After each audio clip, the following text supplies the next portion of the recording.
प्रधानमंत्री के संसदीय क्षेत्र वाराणसी में जहां निर्माण और विकास कार्य तेज गति से चल रहा है, वहीं लगभग 12 करोड़ की लागत से गंगा उस पार बनकर तैयार लगभग 5.5 किलोमीटर लंबा और लगभग 45 मीटर चौड़ा कैनाल प्रोजेक्ट पूरी तरह गंगा में आए बाढ़ में समाहित हो गया। रामनगर से राजघाट तक बने गंगा को बाईपास करने वाला ये प्रोजेक्ट इस वर्ष मार्च से शुरू होकर बाढ़ के आने के पहले लगभग पूरा हो चुका था, जिसको बनाने के पीछे जिला प्रशासन ने यह मकसद जाहिर किया था कि इसके बन जाने से गंगा के पक्के घाटों पर पानी का दबाव कम बनेगा और पक्के घाटों का क्षरण भी रुकेगा। लेकिन शुरू से ही इस प्रोजेक्ट पर वैज्ञानिक सवाल खड़े कर रहे थे कि बाढ़ की हालत में प्रोजेक्ट डूब जाएगा। वहीं प्रोजेक्ट के नष्ट हो जाने के सवाल के जवाब में वाराणसी के जिलाधिकारी कौशल राज शर्मा ने बताया कि करीब 11 करोड़ का प्रोजेक्ट था जो यूपीपीसीएल द्वारा कराया गया था। प्रोजेक्ट का पूरा पेमेंट नहीं हुआ है क्योंकि प्रोजेक्ट विभाग को स्थानांतरित नहीं हुआ था। वाराणसी में कई प्रोजेक्ट जलमग्न हुए हैं।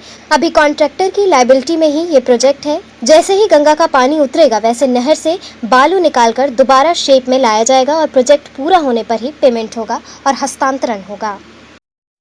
वाराणसी में गंगा नदी को ड्रेजिंग करने के लिए जो कार्य हुआ था यूपीपीसीएल के द्वारा कराया गया था, वो तकरीबन 11 करोड़ का एस्टीमेट था। उसमें पूरा पेमेंट नहीं हुआ। प्रोजेक्ट पूरा ना होने की वजह से प्रोजेक्ट हस्तांतरित विभाग को नहीं हुआ था। बाढ़ के लेवल में अधिकतर प्रोजेक्ट कई जलमग्न हुए हैं वाराणसी में। वरुणा कॉरिडोर जो कई सालों से बना था वो भी पूरी तरह जलमग्न हुआ। गंगा का ये प्रोजेक्ट भी जलमग्न हुआ। इसी के साथ कई और भी प्रोजेक्ट हैं जिसमें रामनगर का हमारा ड्राई पोर्ट है या अन्य घाटों के जो प्रोजेक्ट हैं काफ़ी सबमर्ज हुए। जब पानी उतरेगा तो उसकी असली स्थिति का पता लगेगा। उसमें ड्रेजिंग के माध्यम से ऑलरेडी सरकार को 3 करोड़ की रेवेन्यू प्राप्त हो चुकी है, जो उसकी मिट्टी को नीलाम करके हुई थी। जो प्रोजेक्ट का हमारा कॉन्ट्रैक्टर है उसकी अभी कॉन्ट्रैक्टर लायबिलिटी में ही ये प्रोजेक्ट है। जैसे ही गंगा का पानी उतरेगा तो यथावत जितनी भी उसमें मिट्टी जमा हो गई होगी उसको निकाल के दोबारा उसको ड्रेजिंग के शेप में लाया जाएगा और प्रोजेक्ट पूरा होने के बाद ही पेमेंट्स होंगे और बाद ही इसका हस्तांतरण किया जाएगा। जिन लोगों ने ऑक्शन में मिट्टी ली है उनकी भी मिट्टी की प्रतिपूर्ति उस ड्रेजिंग से कराई जाएगी। ये सारी कॉन्ट्रैक्टर लायबिलिटी में होने की वजह से अब ये काम सितंबर के अंत में दोबारा से शुरू कराया जाएगा और इसमें किसी भी प्रकार के नुकसान की कोई संभावना नहीं है क्योंकि प्रोजेक्ट अभी अंडर कंस्ट्रक्शन है। जैसे ही पूरा प्रोजेक्ट हैंडओवर होगा उसके बाद से विभाग उसकी मेंटेनेंस करेगा। आगे भी उसमें मिट्टी ना जाए और गंगा नदी की अगर मिट्टी उसमें जाती है तो उसके कुछ प्रभावशाली कुछ स्टेप्स उठाए जाएं, इसका भी मॉडिफिकेशन विभाग के द्वारा सोचा जा रहा है।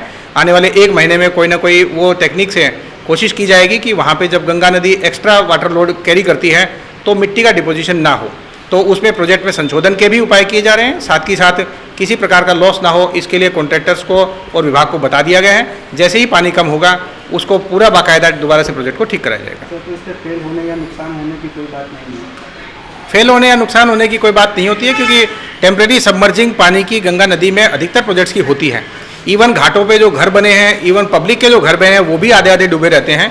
साल में 15 दिन में कोई प्रोजेक्ट का सबमर्ज होना, वो भी गंगा नदी की बेल्ट में, किसी प्रकार का अनहोनी की आशंका या किसी प्रकार से इरेगुलरिटी नहीं मानी जाती है।